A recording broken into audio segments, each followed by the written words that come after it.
Hindi po pwedeng Senate President ka lang na majority. Pero ito pa yung isang, with a warning, manipis yung 15 against 9.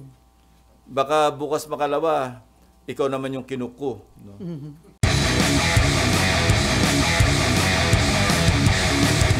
Doon sa interpellation ko doon sa Senate Concurrent Resolution, kulang yung transparency.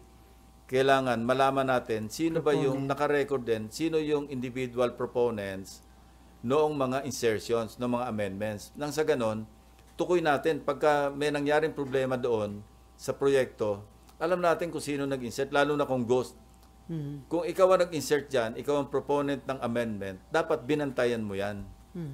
Dahil meron kang shared responsibility para malaman na yung inamend mo, tuloy-tuloy, maayos yung implementation. Although wala kaming participation sa implementation, pero meron kaming oversight function, yung Senado, yung Kongreso. Sorry sir, last na po on my end. Sir, kung walang record, ibig sabihin possible for the proponent to just get away with it? Possible. Wala kang record eh. Kaya nga, moving forward, kailangan maging transparent all the way, every step of the way, from the NEP, yung NEP taken care of. Kasi sinabi na ni Secretary Pangandaman noong DBCC hearing na meron na silang hub, transparency hub, pero hanggang NEP lang. Kaya sinasuggest ko, isagad na natin hanggang sa, kung pwede hanggang implementation, na merong participation, at least sa monitoring, yung public. Diba? Sabi niya meron yon, and the public can even upload photos. Kung sa tingin nila, hindi na updated yung photo na in-upload ng agency na nag-implement, pwede yung public mag-participate kasi open to the public na i-upload nila yung photo para ma-update yung mga status ng mga proyekto. So sa 2026 budget, gagawin niyo sir, para clear na kung sino yung proponent? Kaya nga, pinapa-approve ko nga, kasi ang timeline nila is 3 years. Ang sabi ko, baka pwedeng isian para sa 2026 or 2027, open na lahat. Wala nang room for ghost projects, wala nang room for substandard kasi nababantay ng public. Ginawa namin yun sa Yolanda eh. Meron kaming yung naggawa kami, ginasusan ito ng UNDP at saka ng I think World Bank. Malaki yung gastos, yung empathy, transparency hub, yung why doon Yolanda eh. Ipinamana namin to, iniwanan namin ito sa NEDA at that time. Na kung pwede, kasi ang sakop lang noon, lahat ng projects, mga PAPs sa Yolanda Corridor. Nung binaba namin yung sa NEDA, gamitin nyo ito para buong Pilipinas, lahat ng infrastructure projects, livelihood, mahagip nyo, ito na yung hub, ito na yung lahat ng datos, pwede nyo ipasok dyan. Unfortunately, mukhang hindi na-sustain. Ewan ko kung nasaan na yun ngayon. Sayang yung perang ginastos ng United Nations Development Program and other mga international agencies. JICA yata nag-contribute din doon. Walang gastos ang gobyerno nga ron eh. Na-put up namin eh. Hindi naman ginamit, sayang. Okay, Ian and then Raymond. Ian, hindi. Ian ba? Nympha muna. Under duress ako daw muna. Sir, pwede ba akong tumakas ng, pwede na ako umuwi? mga 11:20, 11:30. Kasi meron akong 12 o'clock. Sige sir. Sir, pa-clarify. Familiar yung pwede na ako umuwi. Oo nga sir, di ba? Iniiwan naman na ako bigla dito. Hindi makarelate yung mga bata. Sige. Sir, pa-clarify lang po, yung 355 million, o yung nakita ninyong insertion, buo na 355? Yun ang inalam namin. Pero it's either yung total 355 or isang item na 355. And then, kailan po yung pangangailangan na tanungin tungkol dito si Senator That's for 2025. Opo. Si Gaaya ng 2025. So, kailan po yung pangangailangan, sir, na tawagin nagkaroon ng award, May 2025. And then, so, kailan po yung pangangailangan na imbitahin si Senator Grace Poe para tanungin kung sinong nag-insert? Pag-uusapan namin ni Senate President at kung pwede mapakiusapan si Senator Grace Poe na mag-attend as a resource person, then gagawin namin. Pero how would she be treated, sir? As a former colleague. I think she also deserves the courtesy being a former colleague here in Wala the pa, Senate. wala pa pong... Hindi naman para i-contempt at para ipakulong. Hindi maabot to. Wag naman. pero wala pa po kayong prior na pag-uusap or... Wala pa. Kasi kahapon lang namin na-discover yung 355 na wala sa NEP, wala sa House version. And then, sir, how about former Secretary Bonoan? Ano po yung kanyang pananagutan dito? Kasi nakita niyo po, sabi niyo nga, kung i-connecta yung dots. But ganyan. at the very least, kailangan mag-explain siya. No? Na meron pala siyang ugnayan sa isang malaking kontratista. No? Bakit nagkamal na napakaraming kontrata at sa Bulacan pa lamang, flood control pa lamang, 2.195 billion na. Pero, yun, hindi niya yun dinisclosure eh. So, may nakikita ba kayong intention to conceal the information? Ang nakikita ko lang, kasi paulit-ulit siyang isolated case yung napuntahan ni President Bongbong Marcos. Alam ko namang hindi isolated case yun. Di ba sabi ko nga, isolated case here, isolated case there, isolated cases everywhere. Ang hinihintay kong isolated case, yung tama yung pagka-implementa. Naghahanap ako noon. Plano ko nga mag-offer ng 1-month pension eh. Kung sino makapagpakita sa akin ng perfectly executed na flood control project anywhere in the Philippines. Kung meron, pag-iisipan ko hindi ko sigurado kasi sayang din yun eh. 190,000 din yun eh. Pero willing akong isakripisyo yung isang buwan para makontento lang yung aking mata na meron palang perfectly executed flood control project na somewhere, lying somewhere. Sa ngayon, wala akong makita. Parang kaya yung isolated case, hindi yung isolated case. Kung meron man, baka isolated case yung maganda yung pagkagawa, yung perfect yung pagkagawa. Baka may mahanap kayo. Pagka media makakita, sige, automatic, bibigay ko na 190. Sir, Baka may kasi, maghabol na gumawa ng... Kailangan originally sa inyo, hindi yung tinuro lang sa inyo. sir, kaya sir, natanong ko. On record. Opo, sir, kasi kaya na Hindi, qualify ko, ulitin ko. Kailangan kayo mismo nakakita, hindi yung ibang tao. Naghahanap na pala. Sir, kasi nung nakaraang hearing, in-excuse lang siya on the reason na nag-resign na siya. Pinaalis lang siya, walang tanong sa kanya. Yeah. So, he still remains as a resource person. So, parang ino-notify lang siya na kung pwede bumalik siya. Sir, isa na lang ako. Yung pong tinatawag na IAW, Engineering and Administrative Overhead, yung pondo supposedly to monitor the projects, Malaki yung 3.5. 3.9. Kinwestiyon ko na nung araw yan eh. Kasi dati yung 0.5 lang yan eh. Opo, sir, pwede bang isa din ito sa source ng corruption na bulsa din nila to? Mahirap mag-akusa, pero bakit ang laki? Kasi pag tiningnan mong yung budget ng public works, saksakan ng dami, 100 billion, kwentahin mo yung 3.5%. Kung monitoring lang, bakit pagkalaki? Especially, so na meron na tayong existing na platform, di ba? Oo, may geotagging. Yun na yung pag-monitor. Tapos hindi rin nila na-monitor. Saan napunta yung 3.5? Kung yung ghost project sa First District Engineering Office pa lamang, nalusutan sila. Nag-release sila ng cheque. So, inutil din yung monitoring ng Central Office. Di ba? Kasi may monitoring na sarili yung mga District Engineering Offices. Meron silang inspection team eh. Pero kung kakutsaba yung inspection team, kasi sindikato na nga eh. Alcantara, Bryce Hernandez, Dumasig, Mendoza, Erdrick San Diego. Isang team eh. Nakuha namin lahat yung records nila eh.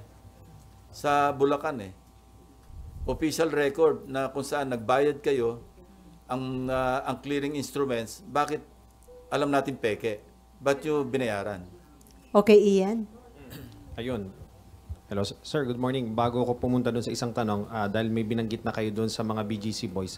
Sir, marami kasi nagsasabi na hindi lang silang 5 ang nakinabang doon sa Bulacan First. Ang sinasabi nga mula sa taas hanggang sa pinakamababang empleyado. Ano pong nalaman nyo tungkol doon sa iba pang mga nakinabang and kasama rin po ba sila sa sinabi nyo kay Sec Vince na kasuhan na po? Yes, pero alam nyo, di ba ang pattern, hindi lumalampas sa 150,000?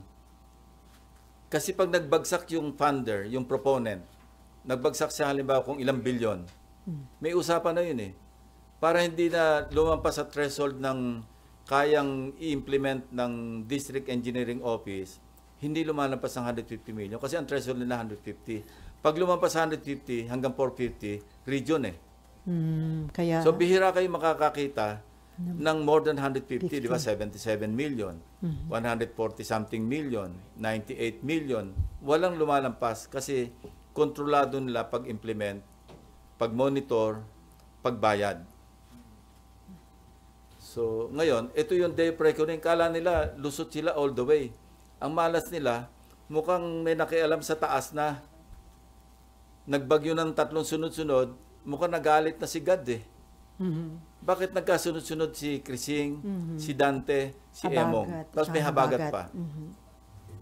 Para may divine intervention, para mabulgar lahat. Otherwise, tuloy-tuloy sila sa casino. Correct. Yung pera natin binabayad sa tax, kinakasino, pinambibili ng mga Patek Philippe, kung ano nung relo, at kung ano nung kotse. You can just imagine, kung nagpatuloy ito, para tayo mga gago.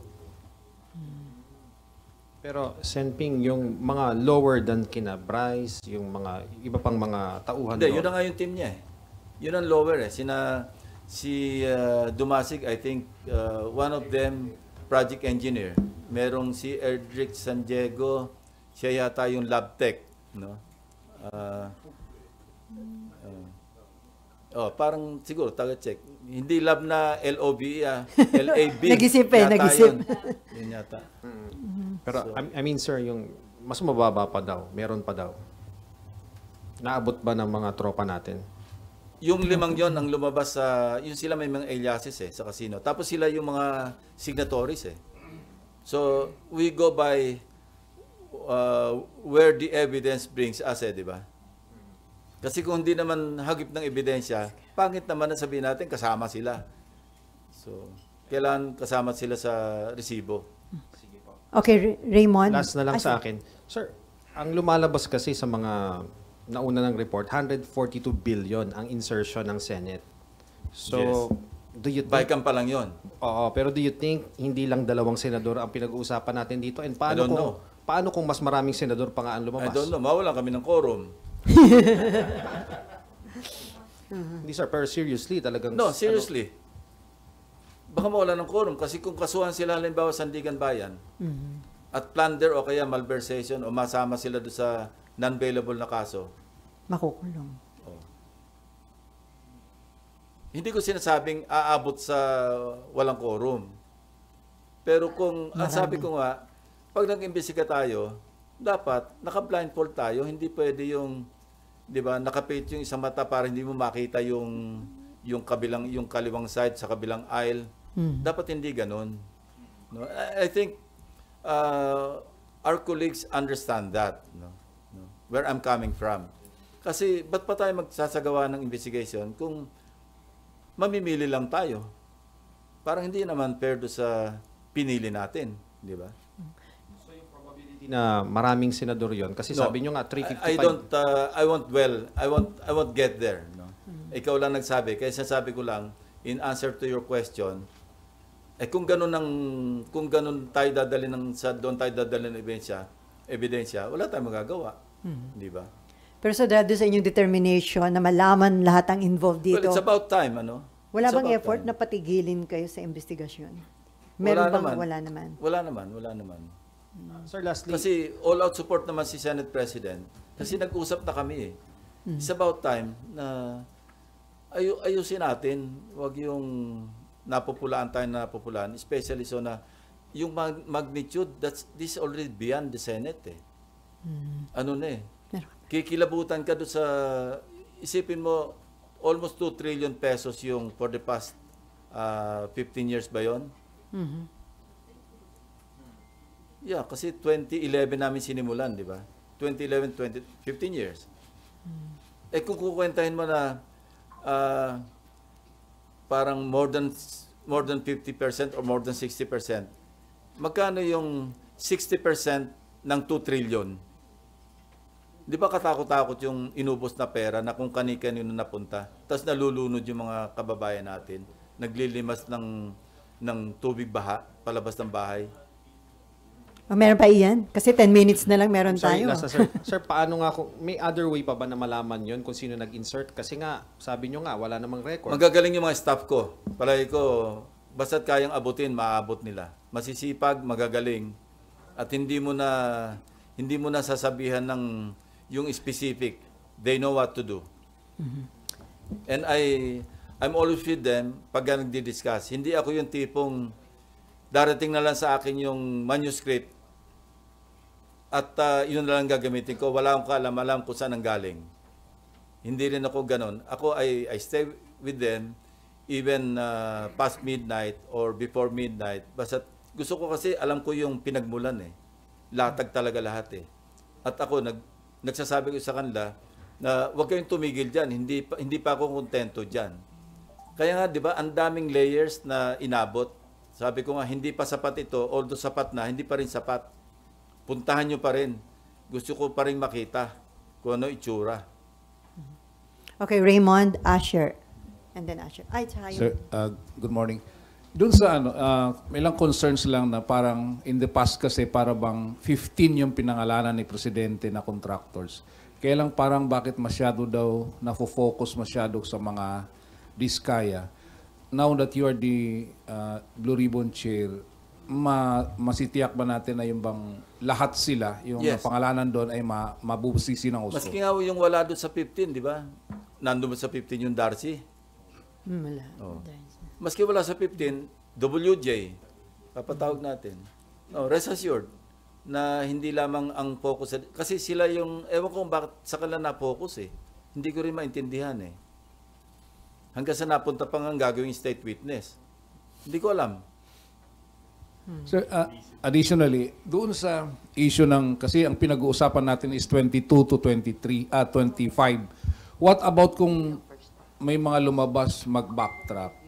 During the time of 2016 to 2022, ang DPWH Secretary was Mark Villar, who is a senator, right? Si Senator Villar could be a very good resource person, at the same time, member of the panel. No, he can share. He's free to share his whatever he thinks or he knows about what happened from 2016 to 2022. At sinasabi ko sa sabihin ko lang sa inyo, yung kung sa nakita ko, very, very, very active ang bank accounts ng Diskaya Couple simula ng 2015, 2016, 20. Tapos naging active uling sobra 2025. Thank you, Tim. Okay. Yung sa likod mo na, si Mary. Mary Mon Reyes, sir, from One News One PH po. Bali, sir, for the record lang, sa susunod na pagdinig, inaasahan pa rin po ba natin yung participation po ni Senator Marcoleta and yung ilang mga welcome pa rin pong mag-participate si Senator Jinggoy until may complaint po sa kanya na nasasangkot? All the senators, kasi ang membership ng Blue Ribbon, 17. Kasama ako doon. Plus ex officio na 3 na lang naiwan kasi ex officio ako. So, bali ilan yun? 3 lang yung o 4 lamang yung senador na hindi members who can 20. also participate. Now, yung minority representation, iwanan namin sa kanila, bibigyan lang namin sa kanila yung numero. Ito yung inyong number of slots sa membership.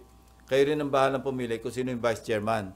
Sa ngayon, ang vice chairman sa majority, si Senator Erwin Tulfo, because he requested me to be the vice chairman. And I agreed. So, hingi rin kami ng isang vice chairman from the minority group. Kung sino man yon, hindi ko alam. Ang dating vice chairman yata, Senator Bato at saka si Senator Bongo. Now, if they would like to elect a new vice chairman, pero nilimit ko na lang sa 2 vice chairman. Katakot-takot na yung mga vice dito eh. 3 yung vice chairman sa Blue Ribbon. So sabi ko, 2 na lang, isang majority, isang minority. Pero wini-welcome pa rin po natin yung participation ng ilang Because they are nasasangkot. senators. Until po may complaint or case na ipa-file against them po. Tsaka po, Maski merong cases filed, they can still participate because that's their right. Until convicted, wala na silang karapatan kasi convicted na.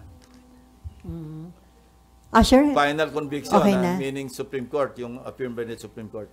Okay. Okay, before Mean, sir, sabi nyo, hindi pwedeng minosen yung minority block dahil 9 yung members.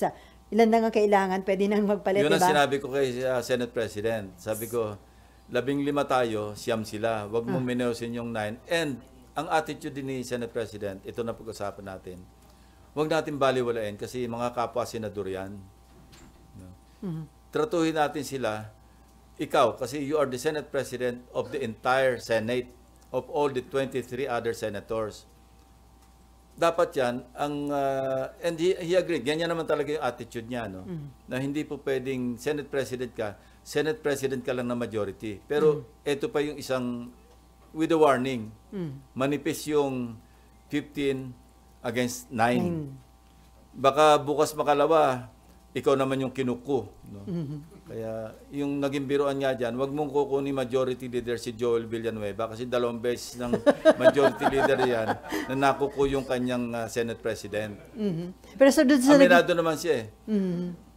Kaya ito si Senator Alan Peter, gusto niya i-volunteer na majority leader si Joel. Kay Senate President Tito. Pero so doon sa naging complaint These are kahapon. light moments lang ito. Pero doon sa naging complaint ng minority, doon sa naging decision tungkol kay Bryce, sa tingin nyo, doon napakita rin yung mahusay na leadership ni Tito Sotto na ang naging ending, pinalipat sa Pasay City Jail. Yes, parang sabihin natin Solomonic, ano? Pero temporary yun eh. Kasi pag-uusapan nga namin, after ng hearing sa Thursday, or even before, kung hiramin siya ng House, ang recommendation ko nga is diretso na lang dito sa Senate. Mas mainam na rin dito, at least wala na tayong gasto sa gasolina pag may hearing, ano? May escort pa. Mas mainam na nandito kasi meron naman kaming facility rito eh.